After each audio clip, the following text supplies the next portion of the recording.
So I'm going to end just with this idea of how do we change the world? Because I really believe that's what we're doing.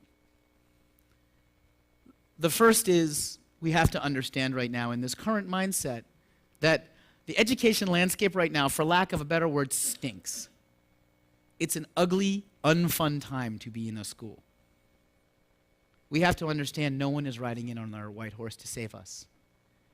Schools that are trying to do it differently, schools that are trying to reimagine, schools that are trying to rethink what education can be, have to organize, have to share.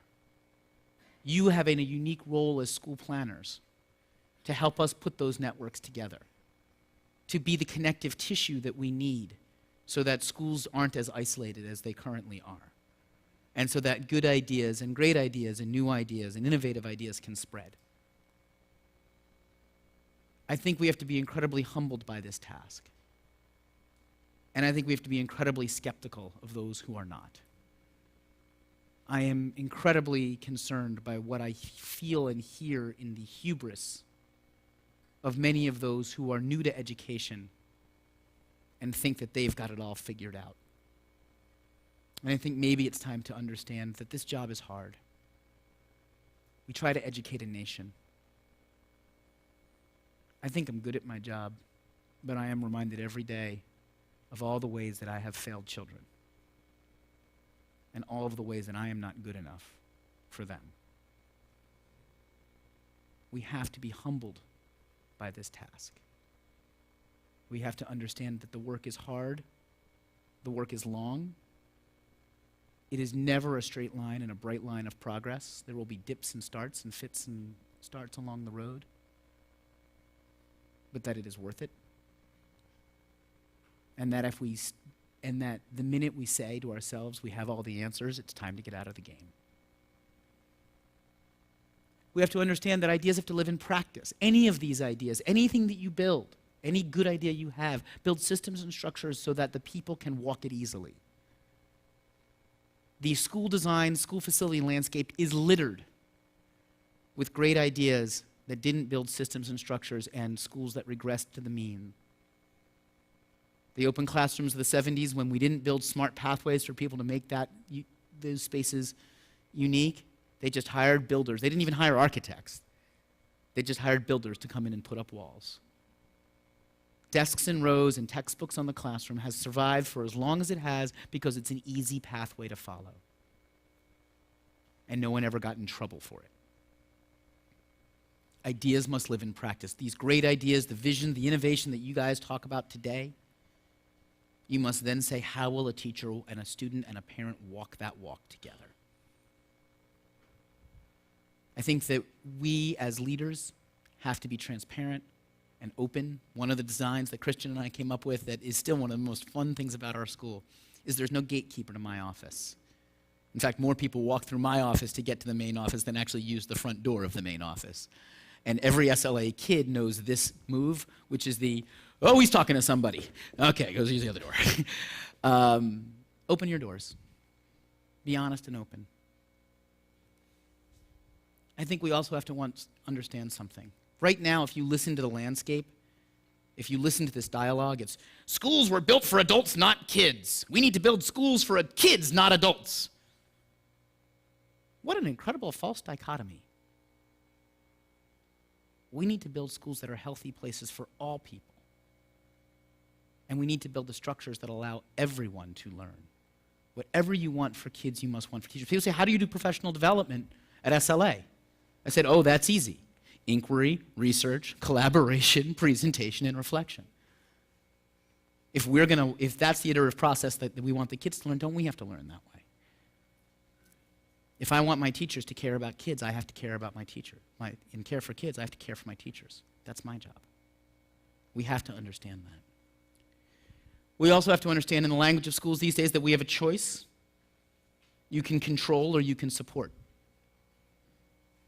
If every good idea at SLA had to come out of my office, we would be in a lot of trouble. My job is to set the table on the vision. My job is to be the person who can go, this works with what we do, or maybe you could tweak, or maybe this, or maybe that. And then my job is to clear the deck and let teachers be innovators, and let students be innovators, and let them be brilliant. and figure out how to help. Because you can get what you want, or you can get more than that. And I love this project. This is something there's not a version of the universe where I would have thought of doing this. Every spring, every June, as a culminating project in 10th grade English, one of our teachers works with a local dance company called Liechtenstein Dance, and has all of the 10th graders go out in their environment and do literally place-based dances. They do all this incredible writing around it and why they chose to make it and meaning and symbolism and da-da-da. It's incredible. It's like this incredible manifestation of everything you would want a kid to learn in an English classroom. And then 15 and 16-year-old kids, as part of a day-long arts festival in Center City, dance. All of them. Not the dancers. All of them. In their world. I am 40 years old, and I am not brave enough, and have never been brave enough to dance in front of my world. I couldn't have thought of this. I'm not capable of this. And I will admit, when the teacher first brought it to me, I went, "You want to what?" And I got out of the way, because it wasn't what I wanted. It was so much more. No matter what happens with this day, I want us to keep asking questions and don't settle for easy answers. People who say, when people give you facile answers, chances are they really are. And I think one of the most important questions that we can ask is, what do you think? It is the link between that culture of inquiry and the culture of care. Christian, you referenced this earlier. I'm going a little fast because I'm trying to save time for Zach. What's good, I think, is a better question than what's new. Good is eternal. Good evolves. Good innovates. But we spend a lot of time chasing new. Let's chase good. Let's be intentional about the way we use tools and the way we use time. Because, yeah, we can connect to everybody, and we can do everything, and we can publish all the time, and we can yada, yada, yada, yada, yada. But let's make sure the learning we do is deep. One of the things that you need to ask yourself, especially as design spaces, is that you problematize everything. Ask yourself, what is the worst consequence of your best idea? Because when you do that, number one, there is no panacea. It is a humbling question to ask. Hey, I've got a good idea. Let's give 500 kids laptops. Nothing bad can happen, right? Nobody will look up porn when they're off the network, right? Or when they're off the school district's network. We had to ask ourselves those questions. And schools, again, are places we don't ask that question a whole lot. I've got this great idea. Let's everybody change. And again, make sure that you empower children. It's their education. It's their world. Involve them in the conversation. Where are they today?